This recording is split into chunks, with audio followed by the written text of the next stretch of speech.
Hi, everyone. I'm Natalie from UXPin. Thank you so much for joining today's webinar on accessibility. You're all probably here because you understand the value of making your designs accessible to everyone. I'm very excited to share that UXPin is the first design tool to release a built-in accessibility feature. So now designers have access to a contrast analyzer and color blindness simulator directly in the UXPin editor. That means no plugins or separate programs necessary. I'm pasting a link about UXPin's accessibility feature in the chat if you're interested in learning more. Now, with further ado, I am even more excited and honored to introduce our host for today's webinar, Luis Garcia. Luis works at eBay as a senior product manager for accessibility. In his spare time, he talks to tech folk about accessibility and meetups, accessibility camps, and on various online forums. In addition to his pro bono and volunteer accessibility consulting work, he also participates on the W3's Silver Community Group working on the next major revisions to the accessibility guidelines. Now, if you have any questions, please add them to the Q&A box at the bottom of your Zoom window, and we'll try to address as many as we can at the end. With that said, Luis, welcome and thank you for being our speaker today. I'll let you take it from here. Sounds good. Thanks a lot for having me. Is my audio good? Audio good? Yep, I can hear you. All right, cool. Let me go ahead and share.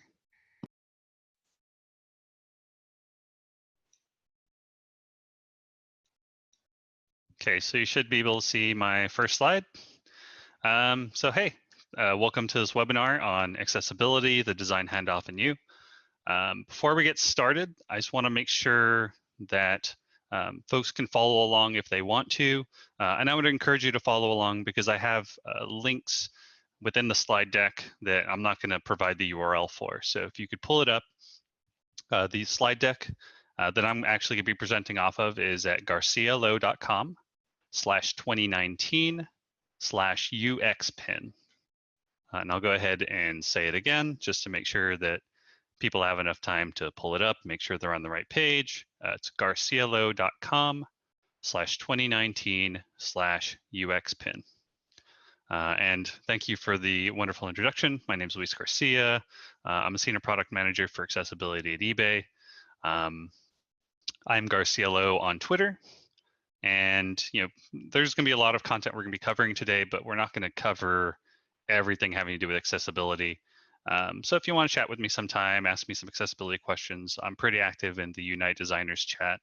It's a Slack community, and feel free and join it if you want to. Okay, so what are we going to be talking about today?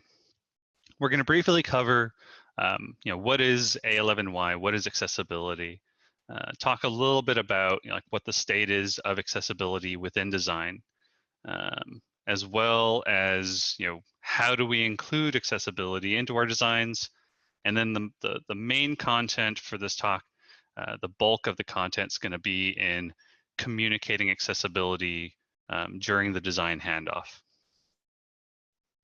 So what is A11Y? So you might have seen this in some places. It's an abbreviation. It's really just a short way of writing accessibility.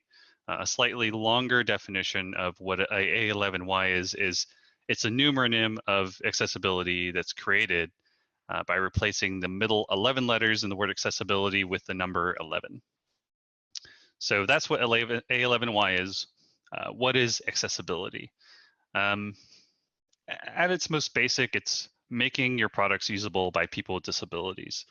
So making sure you're not creating barriers by, bad design practices or, bad development practices. The state of accessibility in design right now, it's getting a lot better, right? It's like in tech and in product, people are realizing, day to day that we need to be more inclusive. We need to be including accessibility in our processes. And I was trying to figure out how can I quantify or how can I demonstrate this is something that's actually being taken seriously. Aside from the lawsuits that we're hearing about every day, every week, of big companies being sued. What are people doing on the good side of things? And so I asked what design systems. So I was thinking, okay, well, I know that some design systems have information about accessibility. Let me check with, with my design friends and see like what design systems, do you kind of draw inspiration from, or which ones do other people use? And so they pointed me at some of the more popular ones. So Atlassian's product design system, Google's material design, IBM's carbon design system, Salesforce Lightning, and Shopify Polaris are just some of the big design systems that include accessibility and accessibility guidance within them. And these are big players, in tech, and they're doing accessibility, not to varying degrees. Like some are doing it way better than others, and how much accessibility thinking has made it to all areas of each of those companies, aside, they're doing it and they're taking the steps towards making a more accessible future. And that's really what it's about, right? The future. So making things work for everybody, and the future is going to be accessible, because like right now I'm fairly able-bodied, right? A little overweight, but generally able-bodied. And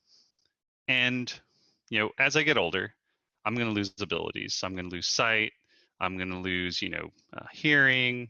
Maybe my back will hurt a little bit more, so I'll lose some motor functionality. Or who knows, right? I could get into a car accident today, tomorrow, like any point in the future. I could get into a car accident, or have some other injury that could, impair me permanently. But if something happened and I became paralyzed from the neck down, I'm not going to stop using technology. I'm not going to stop using the web. So, all right, I'm getting a little bit more into like getting buy-in for accessibility, but basically it's something that everybody's realizing that we need to be doing, and the state of accessibility in design is getting pretty good. It's not where it needs to be, and that's why we're doing talks like this to make sure that more people can learn about accessibility, and not just learn about it, but to learn how to do some of it. Oop.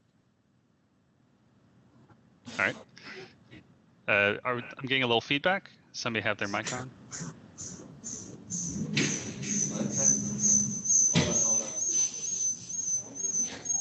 Could you mute your mic, please? I'm getting some feedback. All right, great. So yeah, so it's good. We got a good start, right? The big players in their design systems, they have accessibility included, and there's a lot of other ones, right? So you can check the design systems out yourself. You can search on your favorite search engine for the words accessibility and design system in quotes, or you can check UXPin's Adele system design system repository. Oops. And you can go there, set the filter categories to accessibility. In the combo box underneath, underneath in that column, you set that column to yes, so it's going to filter by all of the design systems in Adele that have accessibility guidelines in them. So when we're talking about accessibility and including it in design, there's this concept of inclusive design. So when I was talking about accessibility in general, it's basically kind of, like how can we build things for people with disabilities? But inclusive design is more about including people with disabilities in the design process rather than just making things for people with disabilities. So to kind of address it in a different way. So, I'm, a cisgendered Latino male living in America, right? If I had to design, I'm not a designer, but if I was tasked with designing something for somebody that isn't like me in another country, like there are things that I'm not going to know about the world that they live in day to day, right? Like there could be terms that we're using in the language that I speak that could be offensive in their language, right? Or similar things or similar, like hand motions or like a peace sign or some kind of things that I would think are fine might be bad, right? And so that's kind of analogous to the designing for people with disabilities, right? I might know some of these things that are bad. Like I know that this is considered a slur in the other language, so I'm going to avoid using that. But that's different from, hey, why don't we just get some of those people in this other country and invite them to participate in our user studies or in our focus groups and in our usability studies, right? Make them a part of the design process. Or optimally, right? Let's hire some of them. Let's have them working as designers in our organization, as developers, as testers, as product managers, or maybe not even in product, right? They could be marketing folk, they could be our tech folk, right? Getting more people, getting more stakeholders in the design process that are representative of our, the people that are going to be using our products is one of the best ways to make sure that our designs are inclusive. So until you can, hire all the people with disabilities to help you, really get all that good inclusion, here are some UXs that you should be considering. So people that are sighted and use keyboard only, UXs for blind or low vision users that use a screen reader, the UX for sighted users of screen readers.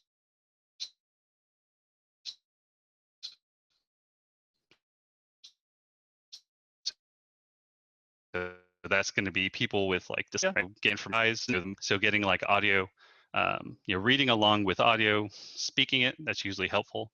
Users with monochromatic vision, users that rely on voice recognition, people that only use landscape orientation or only use portrait orientation. And then there's people that are susceptible to motion sickness, vertigo, or other types of vestibular disorders.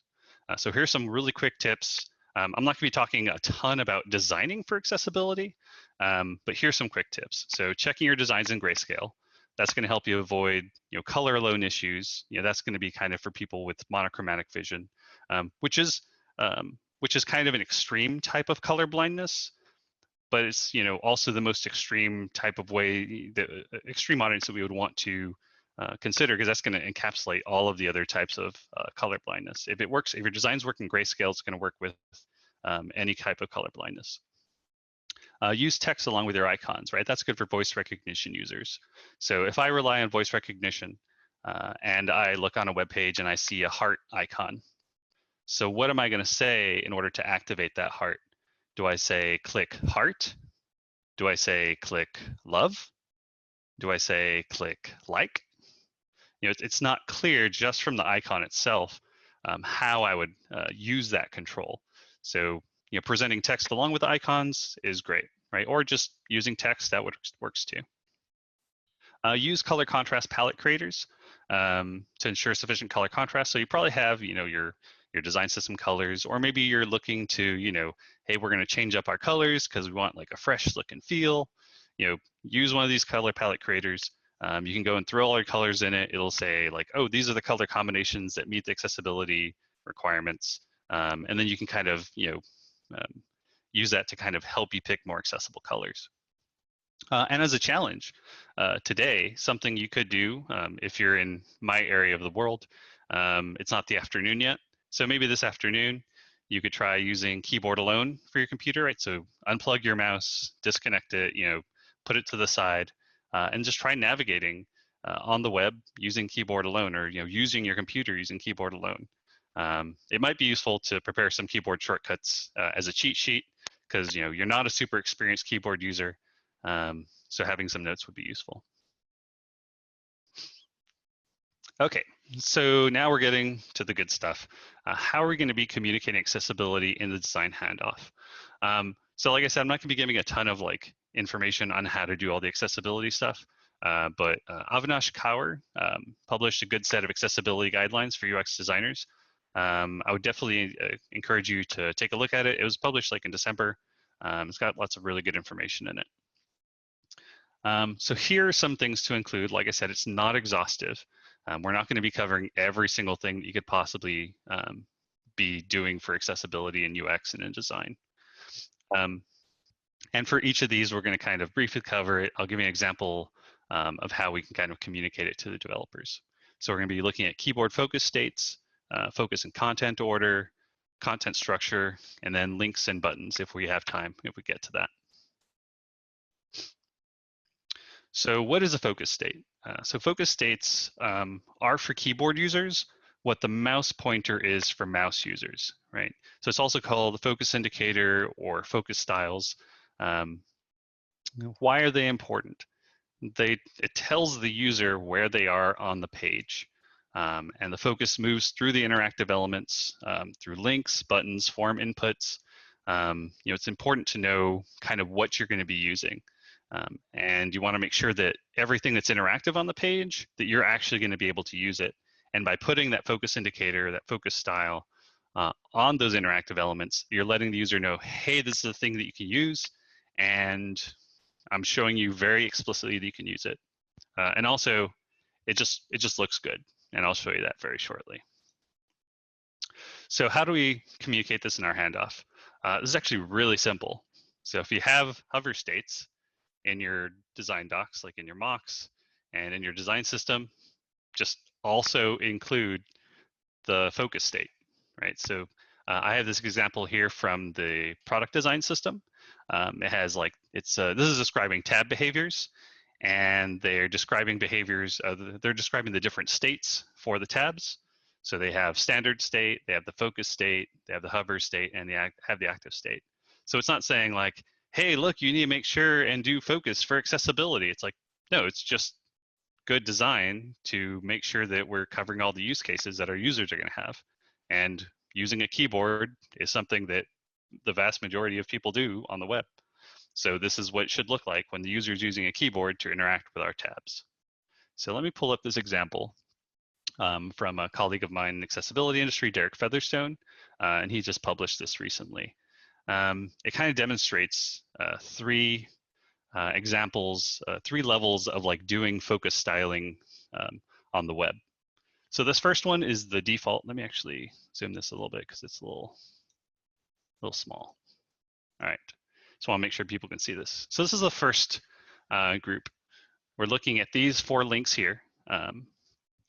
And they're using just the default focus highlighting that the browser provides.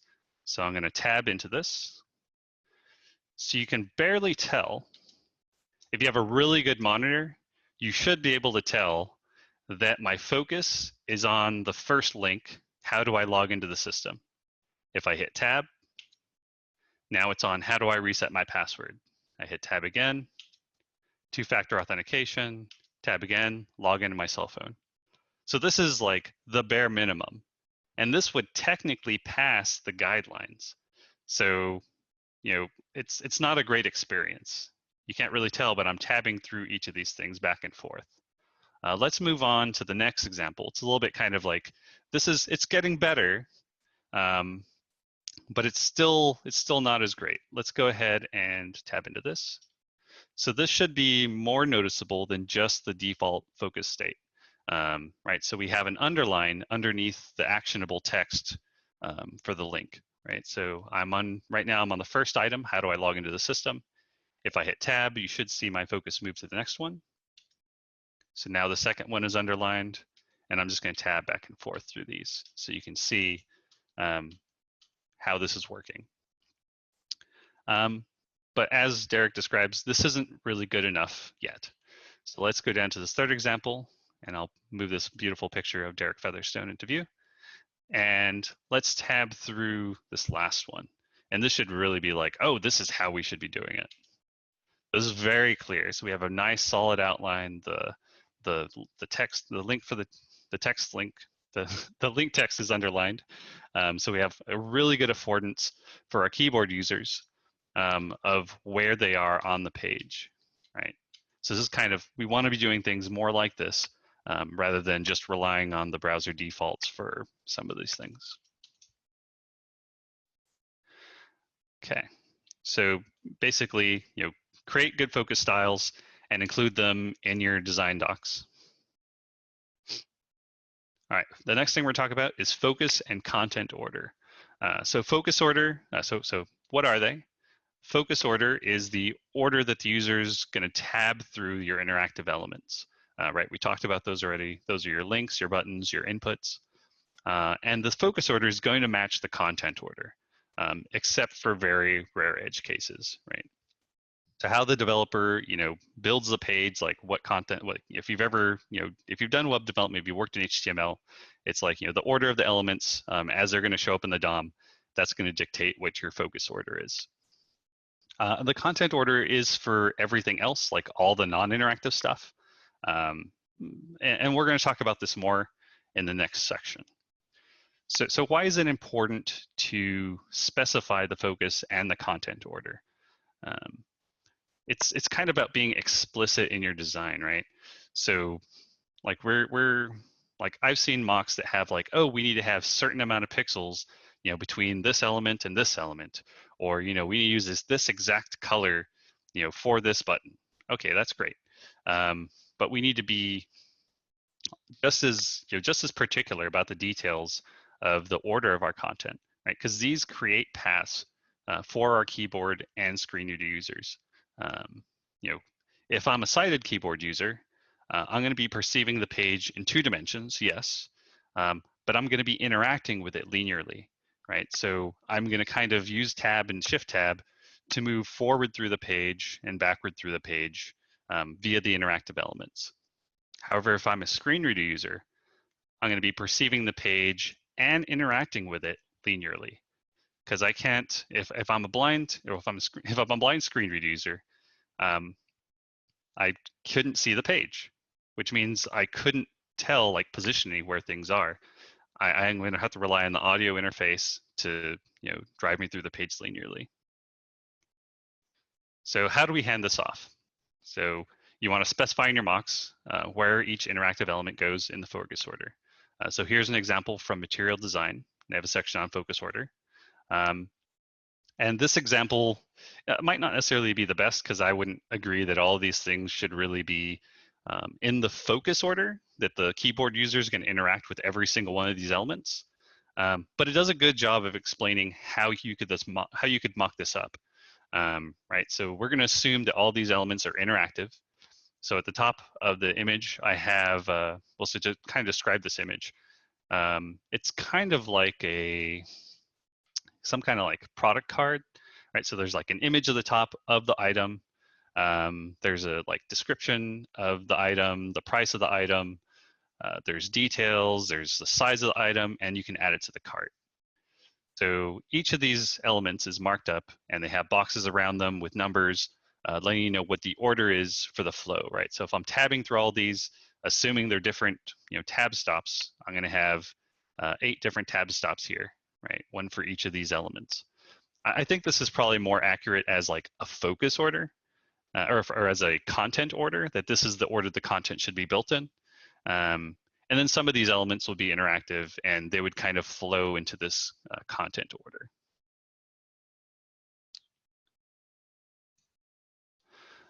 Content structure.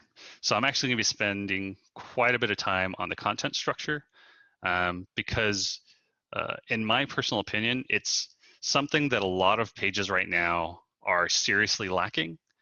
And it's not super hard to do. And it's so helpful to have it. It's about basic navigation through the page. So, okay, I'm getting ahead of myself. So what is content structure? So content structure is defining sections of the page using ARIA landmarks. So you're already going to be familiar, probably with, sectioning your content on the page level into headers, footers, main content, navigation. You have like different sections of content that make up the page. We're going to be formally or explicitly marking these up so that way they can be used by screen reader users and make it easier to navigate the page using a screen reader.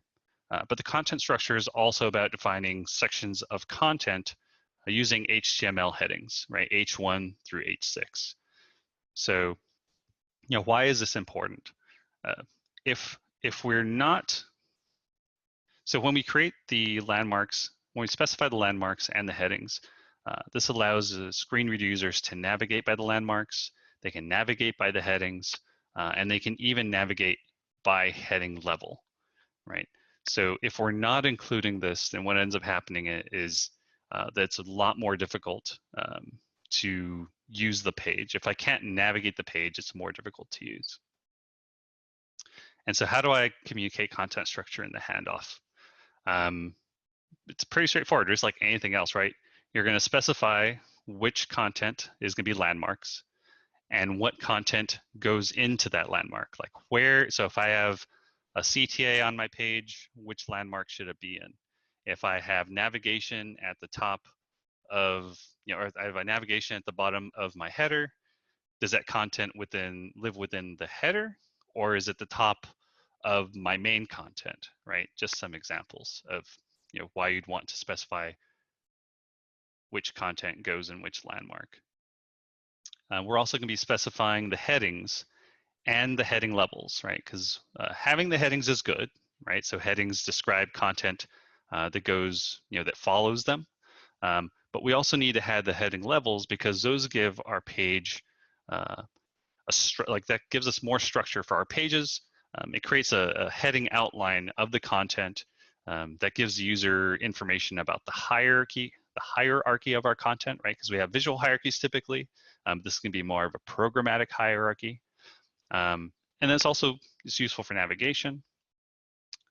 We're going to be specifying the content order for the landmarks as well, right? So specify the landmarks, like labeling all of these things, specifying things that are headings and their heading levels, right? So specifying those things, and then specifically saying the content order. So we're visiting that again for the landmarks.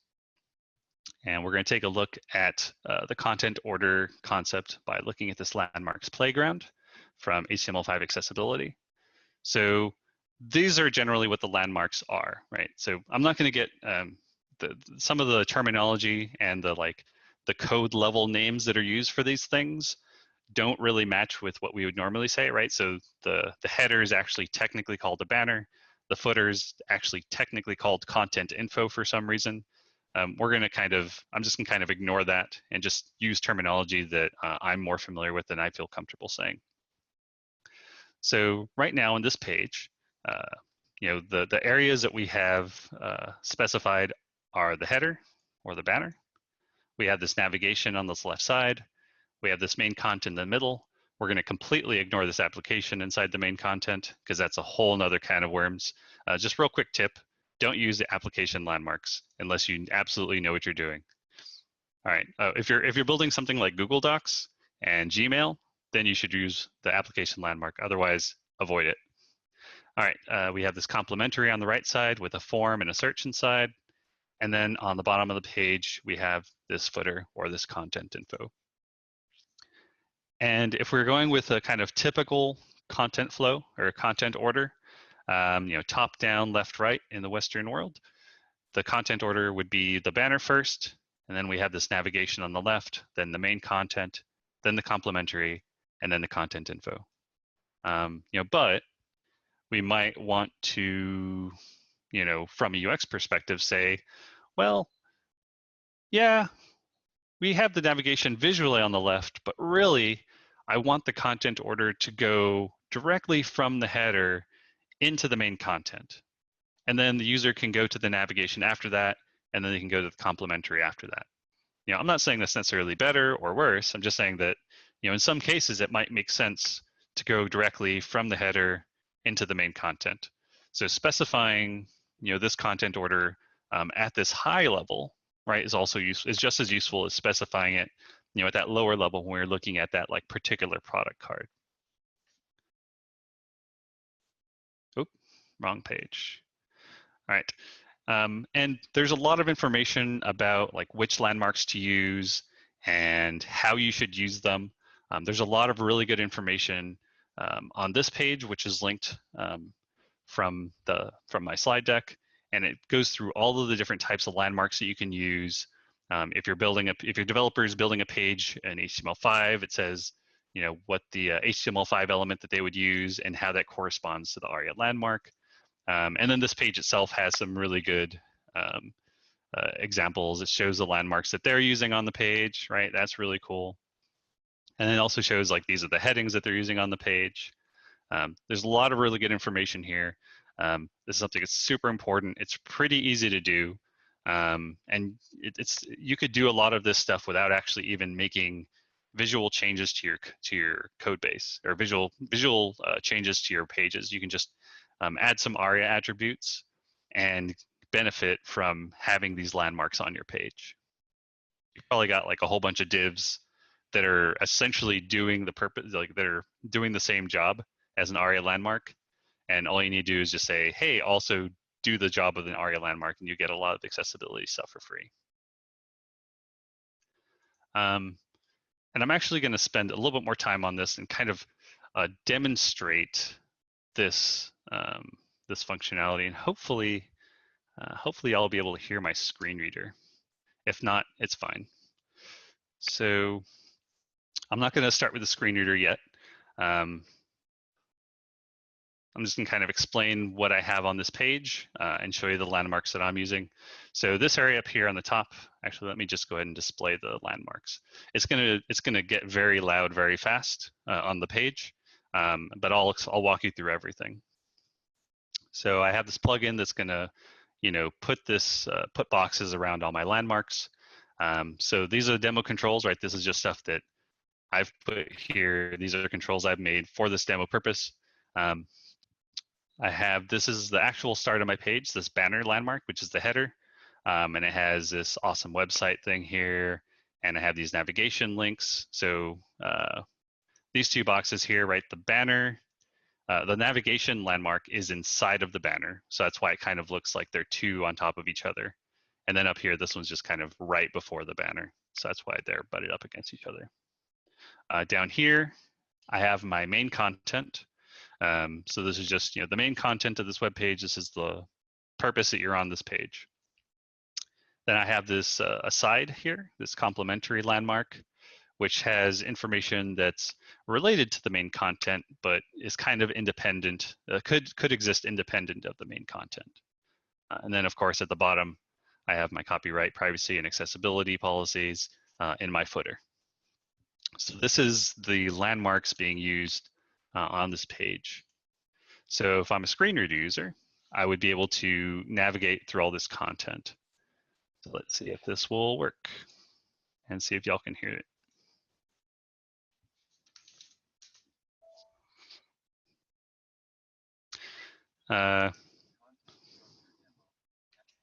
Can somebody verify if y'all can hear the screen reader?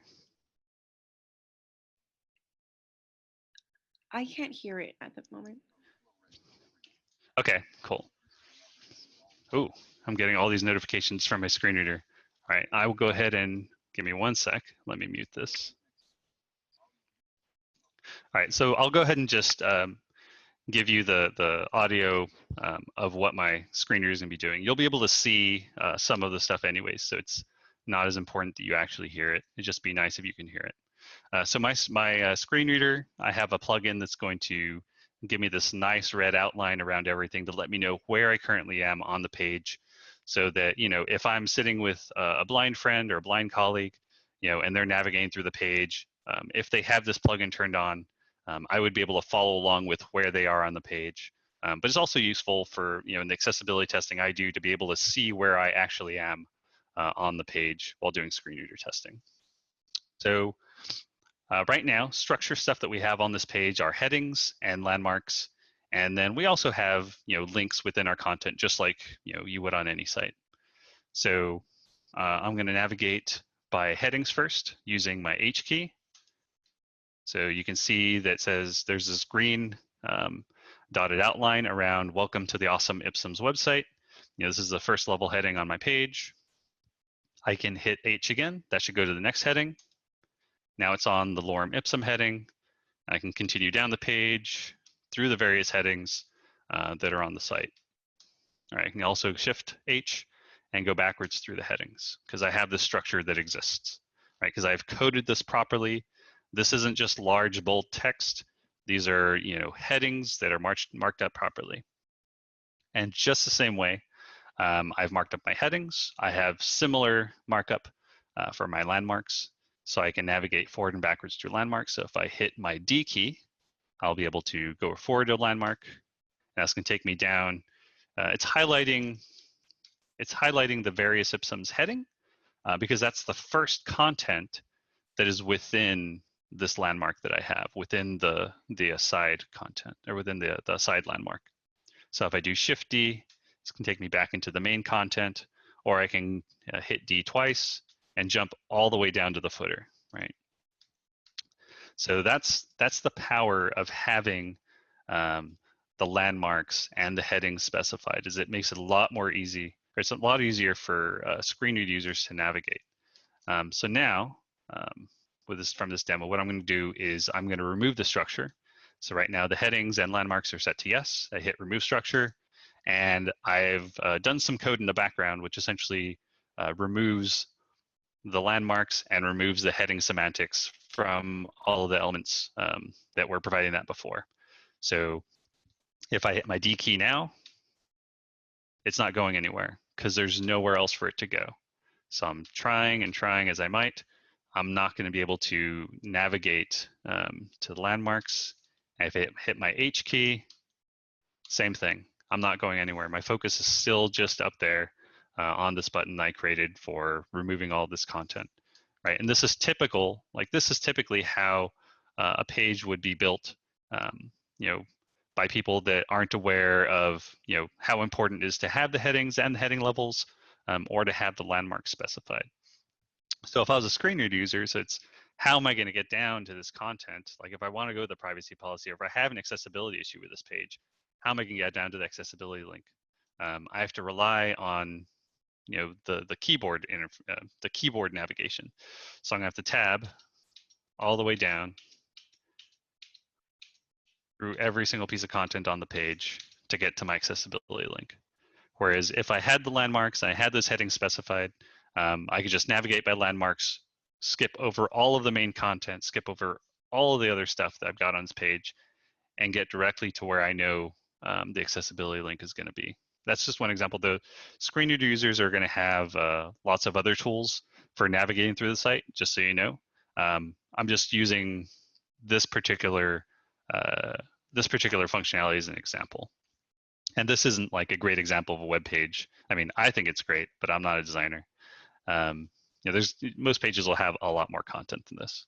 And you can feel free, if you have a screen reader installed, look up the keyboard commands for navigating by headings, navigating by landmarks, and you can pull up this page on your own and kind of play around with it. So if I go here and I add my landmarks back, I should be able now to navigate by landmarks again. Here we go. It's working now, right? So having headings, having landmarks is good. It's super important. That's why I'm spending all this time on that particular piece. And okay, so let me turn my screen reader off.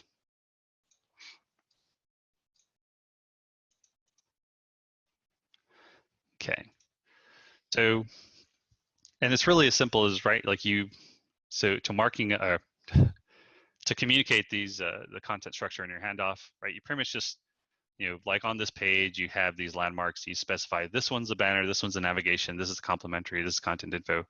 You just explain all this information and, what goes where, how things should be marked up, right? For the headings, you can kind of just, put a little note on the side that says, these are the headings, these are the heading levels. It's fairly straightforward. It's not too difficult to do. All right, so now we're going to look at links and buttons. You could go online and find a lot of information around links and buttons. Is somebody? Yeah, hey, Luis, this is Natalie. I just want to let you know that we're reaching about 40 minutes, and Okay. I have 2 questions for you here. Sure. Actually, 2 in 1. What plugins are you using here for landmarks and the other examples that you showed? Sure. So for landmarks, I don't actually remember what this one's called, but let's take a look together. We'll all find out. So this is landmarks help, I guess. Oh, this is the help for my landmarks thing. They probably have, oh, here we go, development section. Okay, so this is a GitHub repository for landmarks. So if you go to Matatk landmarks on GitHub, I can actually, what I'll go ahead and do is I'll add a link to this on the in my slide deck, and then when people go back to it later, there will be links to it once I update the site. But you could probably just Google for landmarks extension, and find this particular one for showing the landmarks. And then the screen reader that I'm using on Windows is called NVDA. non-visual desktop access. And the plugin that I'm using for that is Focus Highlight. And that's going to give me the box around my anything that the screen readers currently has in focus. What's the other question? Or is that there's two questions in one? Yeah, 2 in 1. Thank you. Okay, cool. We'll have more at the end. Sounds good. All right, so now we have, so just for like, hopefully this will take about 5 minutes to go through links and buttons. So you can search online for links and buttons, links versus buttons, and you're gonna find a ton of information. I would encourage you to do that. And I'll give you like a really quick primer on why it's important to differentiate our links and our buttons. So what are links and what are buttons, right? A link is an element that takes the user to another place. It takes them somewhere else, either another page on our website or another place on the same page. And a really cool feature of links is that you can open them in a new tab, right? And then buttons, contrary to links, right, don't take the user somewhere. They're going to perform an action on the page that you're on. So they're going to open up flyouts, modals, other kind of menus and other things you might have. Buttons allow you to manipulate content on the page, right? So if you have a calculator app on your website, you can click the equal sign. That's going to update the content on the page. The only exception for the differentiation between links and buttons is form submit buttons. Those are buttons that actually make sense for you to take the user to another page. But before they do that, they're going to be performing a task, which is submitting the form content, and the going to another page I kind of think of as kind of incidental in submitting that form. That said, you could have forms that on a page that leave you on that same page. So why is it important to be specifying which things are links and which things are buttons? So the screen reader is going to announce whether something is a link or is a button, right? It's like everything that I'm interacting with using my screen reader is going to tell me you're on a link, you're on a button, you're on a text input, you're on a select dropdown, you're on a heading, you're on a landmark. Like it's going to be communicating all these things because it needs to, right? That's the whole point of having a screen reader, is to communicate content that typically is communicated visually. And links and buttons have unique and different functionality, right? I just kind of explained, links have one use and buttons have another use. They aren't the same thing, right? A lot of times, a lot of the design systems are going to have, a lot of the designs are going to kind of conflate them, right? You're going to have, oh, this is a CTA, and yeah, this is a button.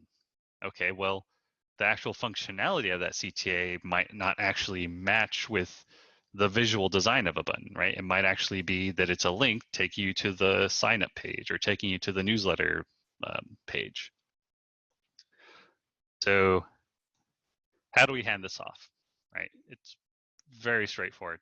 Just make it clear in your mocks which elements are links and which are buttons. If you really want to do, go above and beyond what most people are doing, you can make links and buttons visually distinct within your design system, right? So it's not really even a question of, hey, is this thing a link or a button? It's just going to be clear, like, oh yeah, all of the CTAs that look like this are links. All the CTAs that look like this are buttons. I'm from an accessibility perspective, doing things like, I'm gonna, not that I hate CTAs, I don't, but they're the most common kind of culprit of this type of thing. It's kind of from an accessibility perspective, I kind of consider it an anti-pattern to have, to conflate the visual design of links and buttons, because it's just a little bit nicer if we have distinct styles for different elements, so users have visual affordance for the functionality that's going to be there for the elements that they're using. So here's an example of how you could mark up in your design docs which things are links and which ones are buttons. So I just got the little demo site I showed you earlier, and I mocked it up. So real quick caveat, again, I'm not a designer.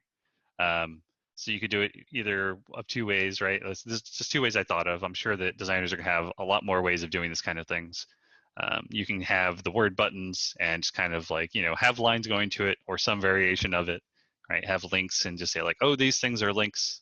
Just circle all of the things that are links and then put their links. Or on the sidebar or on the, the margins of your mocks, you can just put, these are the elements on this page that are like, that have these labels on them are going to be links, and the ones that have these labels are going to be buttons, right? That's just one possible way that you could mark them up. So that's pretty much the content that I have.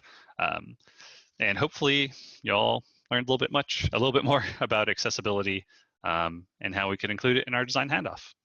Thanks a lot. Questions? Yeah, awesome job. Wow, our Q&A section is blowing up. We have over 25 questions here, Good. but I'm going to try my best to select a few and ask them here. Sure. Let's see here. For teams developing an accessibility checklist for their designers and developers when developing digital products, do you have any suggestions on where to go to find clear and defined guidelines, principles, standards, etc.? Yeah, actually, there was a Twitter thread going on just the other day about, let me find it somewhere else and I'll bring it into this screen. Somebody was just tweeting about, hey, how do we do accessibility like checklists, or which ones exist? I have the one that I've built for myself, which I don't mind sharing, but it's a little bit too much for, I think probably for designers or even for developers. Let me see if I can find this. Let me just give you like a really simple one. So there's this website called webaim.org. And they're one of the first places that people go and learn about accessibility when they're teaching themselves, right? Because all the developers, designers, they learn on the web. WebAIM's a great first place to go to for learning about accessibility. And they have this WCAG 2.0 checklist down here. And there's lots of good information here, right? So it's like a lot of things you need to kind of keep in mind. They also have a section specifically on, hey, these are things specifically for designers. If you go to that link that I'd shared in one of my other parts, which was including accessibility, no, it's the next one. If you go to Avinash's guidelines for UX designers, you can kind of use that as a checklist. The accessibility project, they have a checklist on here somewhere. I'm not sure, I don't remember exactly where it is, but they've got a checklist on their site somewhere. This is also like a really good resource for just general accessibility content. So hopefully that should give you at least a good starting place for creating a checklist for accessibility. Awesome, thank you. I have another question here about accessibility guidelines for users who aren't blind or nearly blind but have poor vision and low dexterity, such as like large text and touch targets that come to mind. Yeah, I mean, so yeah, those are definitely things that you need to be keeping in mind, right? So for touch screens, we're going to have large touch targets, but also on desktop, right? Because if you have controls that are small, like radio buttons and checkboxes, some users that have motor issues, they're going to have to be able to use those small tap targets, right? And some sites might even have like a lot of links in text really close together. And you have some kind of like maybe you have, well, yeah, I'm not gonna go into that. So tap targets are really good to have. Could you repeat the first part of the question again? Yeah. Are there any accessibility guidelines for users who aren't blind or nearly blind? Oh yeah. So there's motor disabilities and then like low vision. So there are some guidelines around for like low vision users. One of them I'm kind of demonstrating now, right? So this site, as I'm presenting it at 150% zoom. But if I go down to 100% zoom, which is typical, right? This is how I would normally use it day to day on my computer. But for presenting, it's not going to work as well, right? Or also, if I was a user with low vision, this might not work as well. Maybe I need to pump it up to about 200% in order to make this readable for me. or maybe I need to have it go higher. Maybe I need to go to 300%, which seems to be the maximum that Firefox is allowing me to do. And and even here, this might not be enough. I could use my magnifier in my operating system to make it even larger. But what you want to do from a design perspective is make sure that your design is accounting for this. And you don't necessarily need to make sure that it looks beautiful at this high of a zoom level, right? I know mine does, but yours doesn't need to. It just needs to be usable by the person, right? So I actually, for work, I wrote an anti-pattern around, some designers on mobile will lock the screen magnification. They'll disable the user's ability to, pinch to zoom. And I say something like, the user has the right to make the content fit their needs, even if it doesn't look good to some other people, right? The most important thing is that the user can use the content, not that the design looks good when the user's trying to use it, or it looks good to the original designer, right? We're designing for the users, not for our designers. Next question. Awesome. So we got a few questions around mobile devices. Can you share some best practices for that? So it kind of depends, right? So if you're doing mobile web, a lot of the best practices that you're going to have for desktop are going to apply there, right? So like this landmark stuff, this heading level stuff, it's going to be similar there.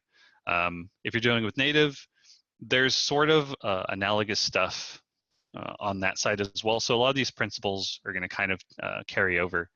So I'd mentioned that I'm working on the Silver Community Group, or you'd mentioned in my introduction, I'm working on the Silver Community Group. And we're working on the next version of what could hopefully be the next version of the accessibility guidelines. Currently, they're called the Web Content Accessibility Guidelines. And a lot of people kind of get hung up on that web content part. But really, a vast majority of the guidance that's in there applies to all sorts of content and can actually apply to mobile as well as desktop. And not even just the web, right? It'll also apply to applications on mobile apps. So I would definitely encourage you to just kind of like read about accessibility for the web or about digital accessibility. And actually, something that came to mind as a good resource, since there's a lot of stuff related to, let's see, BBC mobile. There's a lot of good, so the BBC has really good mobile accessibility guidelines. I would encourage you to take a look at these because there's a lot of stuff that I could kind of consider as best practices, right? Like making sure you have sufficient tap targets, making sure you're not disabling pinch to zoom, that kind of thing. But I would really, it would just me trying to like make something up on the spot. Just refer to the mobile accessibility guidelines that the BBC has. There's a lot of good information here that's, that's available on the web. Like one of the things I really love about the accessibility industry is how like open everybody is about like sharing information, sharing findings, because all of us really just care about making the world more accessible. Next question. Great. So we have a couple questions around this topic as well. How would you make an argument for the value and importance of making time to factor accessibility work into the design and the dev process? Yeah, sure. So from a cost perspective, right, it's not going to be, this is not a unique argument for accessibility.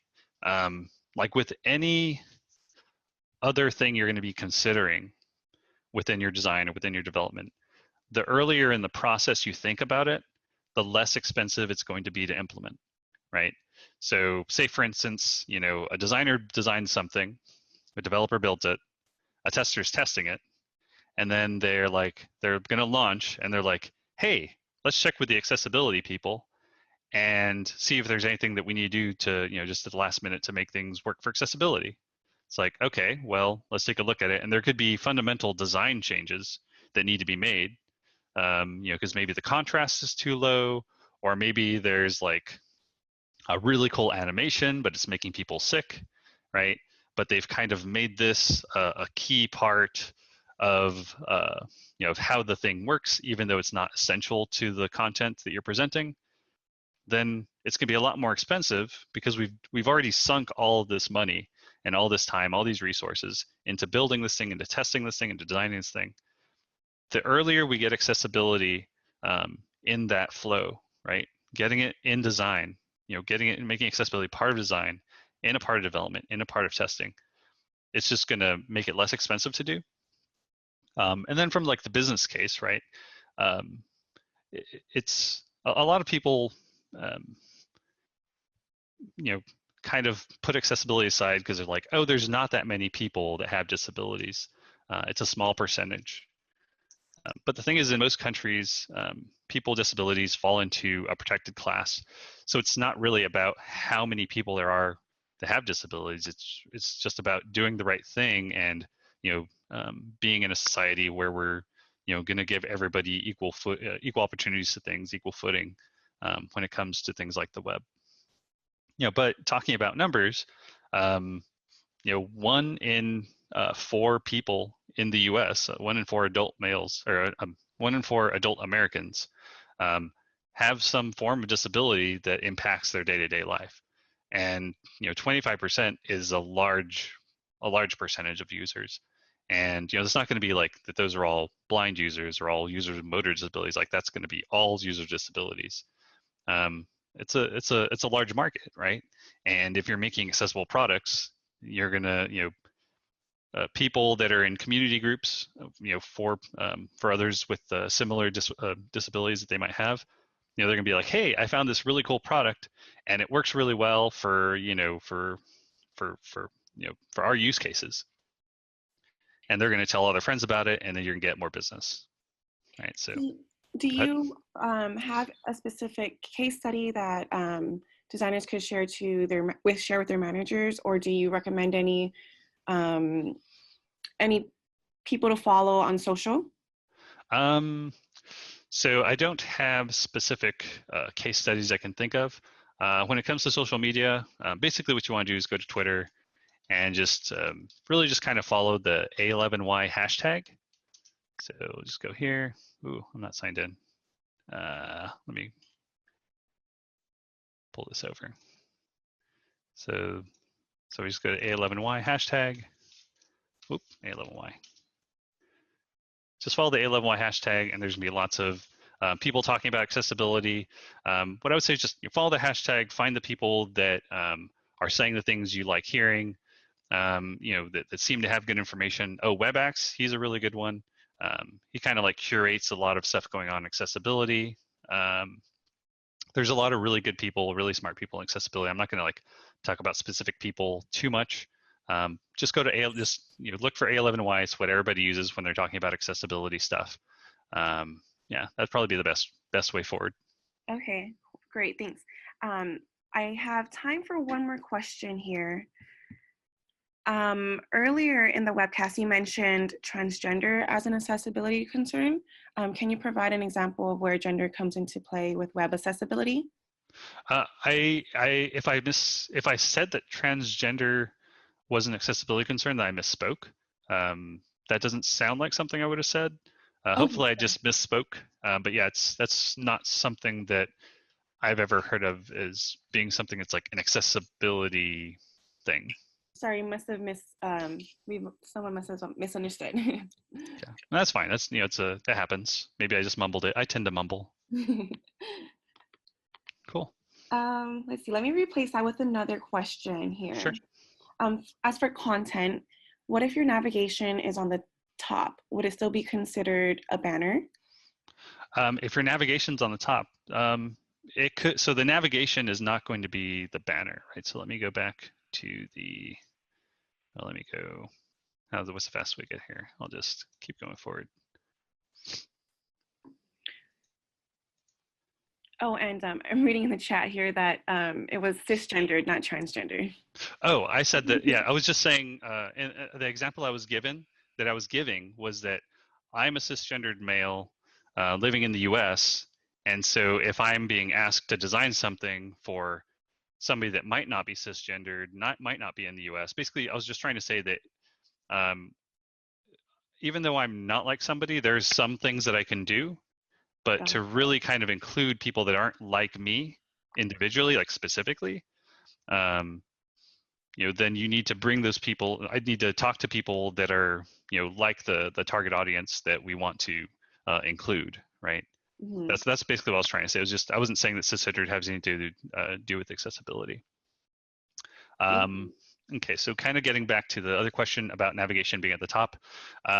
If I have navigation at the top of my page, if that's the only content in my banner, or in my header, I would, put the header and then also kind of, put the navigation within that, kind of like how I have